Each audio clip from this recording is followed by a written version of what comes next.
வணக்கம் and welcome back to the channel. Day 3க்கான lunch menu என்னது அப்படிங்கிறத பார்த்துடலாமா?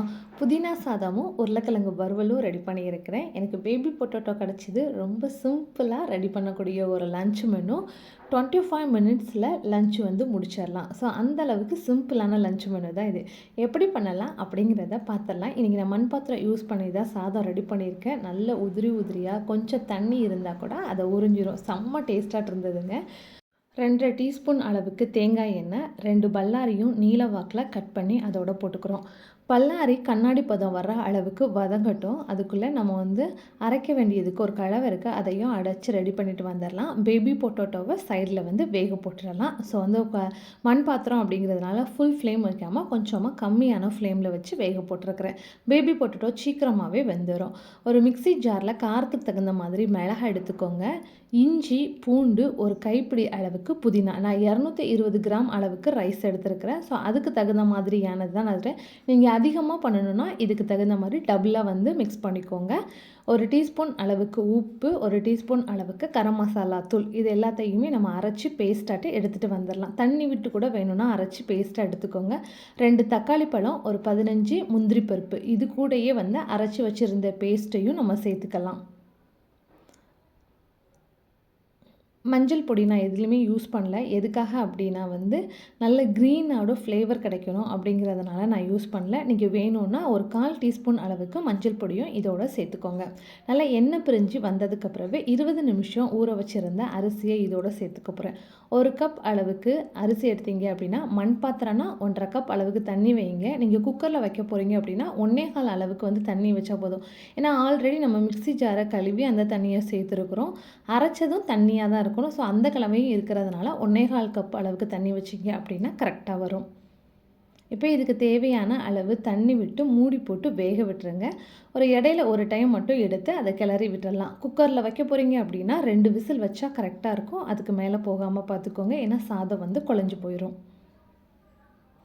இடையில ஒரு டைம் ஓப்பன் பண்ணி கிளறி விட்டுட்டு அதுக்கப்புறம் ஒரு லோ ஃப்ளேமில் வச்சு 5 நிமிஷம் வச்சுருந்தோம் அப்படின்னா, இறக்கி வச்சதுக்கப்புறம் கூட எக்ஸ்ட்ரா தண்ணி இருந்தால் கூட மண் பாத்திரம் உறிஞ்சி எடுத்துரும். இப்போ ஒரு கடாயில் வேக வச்சுருந்த உருளைக்கிழங்க தோல் உரிச்சிட்டு தேங்காய் எண்ணெய் அதோட சேர்த்துட்டு ஒரு 2-3 நிமிஷம் லோ ஃப்ளேமில் வச்சுட்டு அது மேலே நல்ல கிறிஸ்பியாக ஆற வரைக்கும் பொரிச்சு எடுத்துக்கோங்க. அந்த மாதிரி தேவையில்லை அப்படின்னா உடனே இப்போ இதுக்கு தேவையான அளவு மசாலா கலவையெல்லாம் சேர்த்துக்கலாம். நான் 1 டீஸ்பூன் அளவுக்கு வத்தல் பொடி, மஞ்சள் பொடி, உப்பு, கொஞ்சமாக மிளகு, கரம் மசாலா தூள் ஆட் பண்ணியிருக்கேன். என்ன தான் பொரியல் வகையில் நம்ம செய்தோம் அப்படின்னாலும் அதில் கரம் மசாலா தூள் நீங்கள் ஆட் பண்ணி பாருங்கள், அவ்வளோ டேஸ்ட்டாக இருக்கும். அதுவும் கிழங்கு வகைகள்லாம் பொறுத்த வரைக்கும் கரம் மசாலா தூள் சேர்க்கும்போது டேஸ்ட்டு கூடுதலாகவே கிடைக்கும். நல்ல ஒரு 5லேருந்து 7 நிமிஷம் லோ ஃப்ளேமில் வச்சு பரட்டி நல்லா குக் பண்ணி எடுத்துகிட்டு ஒரு பிளேட்டில் ட்ரான்ஸ்ஃபர் பண்ணி வச்சுக்கோங்க.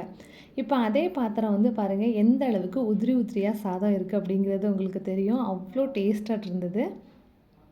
வேணும்னா இதோட கொஞ்சமாக இறக்குனதுக்கப்புறம் நெய் 1 டீஸ்பூன் அளவுக்கு வேணால் மிக்ஸ் பண்ணிக்கோங்க. உருளைக்கிழங்க ஒரு பிளேட்டில் ட்ரான்ஸ்ஃபர் பண்ணிட்டு அந்த பாத்திரத்தில் கொஞ்சம் மசாலாலாம் இருந்ததுனால இருக்கிற பன்னீரை கட் பண்ணி போட்டு அதோட ஒரு லோ ஃப்ளேமில் வச்சு ஒரு 2-3 நிமிஷம் பரட்டி எடுத்துட்டோம் அப்படின்னா பன்னீரும் ரெடி ஆயாச்சு. இதுதான் ரொம்ப ரொம்ப சிம்பிளான லஞ்ச் மெனு. உருளைக்கிழங்கு, பன்னீர், ரைத்தா, புதினா சாதம்.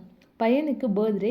எப்போதுமே பர்த்டேயை நாங்கள் ரொம்ப பெருசாலாம் செலிப்ரேட் பண்ணுவோம். எந்த அளவுக்கு சிம்பிளாக செலிப்ரேட் பண்ண முடியுமோ அந்த அளவுக்கு தான் நாங்கள் ரொம்ப ரொம்ப சிம்பிளாக செலிப்ரேட் பண்ணுவோம். பிஸ்னஸை இன்னும் கொஞ்சம் விரிவுபடுத்தலாமே அப்படிங்கிறதுக்காண்டி பல்காக ரா மெட்டீரியல்ஸ் எல்லாமே வாங்கி வச்சுருக்கேன். 3 தூக்குவாளி வாங்கினேன். சின்ன சின்ன பாத்திரத்துலையே எண்ணெய் ஊற்றி வைக்கிறதுக்கு பதில் ஒரே பாத்திரத்தில் ஒரு எண்ணெய் ஊற்றி வச்சிடலாமே அப்படிங்கிறதுனால ஒரு தூக்குவாளியில் 30 லிட்டர் அளவுக்கு எண்ணெய் தாராளமாக பிடிக்கும். தேங்காய் எண்ணெய், நல்லெண்ணெய், கடலெண்ணெய். இப்போதைக்கு நம்ம இது ஒன்று தான் பண்ணிக்கிட்டு இருக்கோம். அடுத்து நெக்ஸ்ட் மந்தில் இன்னுமே நிறைய பிஸ்னஸ் இதோட ஜாயின் பண்ண போகிறோம். நல்ல ரீச் இருக்குது அப்படிங்கிறதுனால இதையும் சேர்த்து பண்ணலான்னு டெமோ பார்க்குறதுக்காக கொஞ்சம் கொஞ்சம் பொருளாக வாங்கி வச்சு ரெடி பண்ணி பார்த்துக்கிட்டு இருக்கிறேன். ஸோ ஆயில் பிஸ்னஸ் ரொம்ப ரொம்ப குவாலிட்டியாக கொடுக்குறதுனால மறுபடியும் மக்கள் நம்மளை தேடி வாங்குகிறாங்க. ஸோ நல்லா இருக்கிறதுனால எக்ஸ்ட்ராட்டு இன்னும் ஒரு 10 ப்ராடக்ட் எக்ஸ்ட்ரா ஸ்டார்ட் பண்ணி சேல்ஸ் பண்ணலான்னு சொல்லி ஒரு ஐடியா இருக்குது. தேங்க்யூ ஃபார் வாட்சிங்.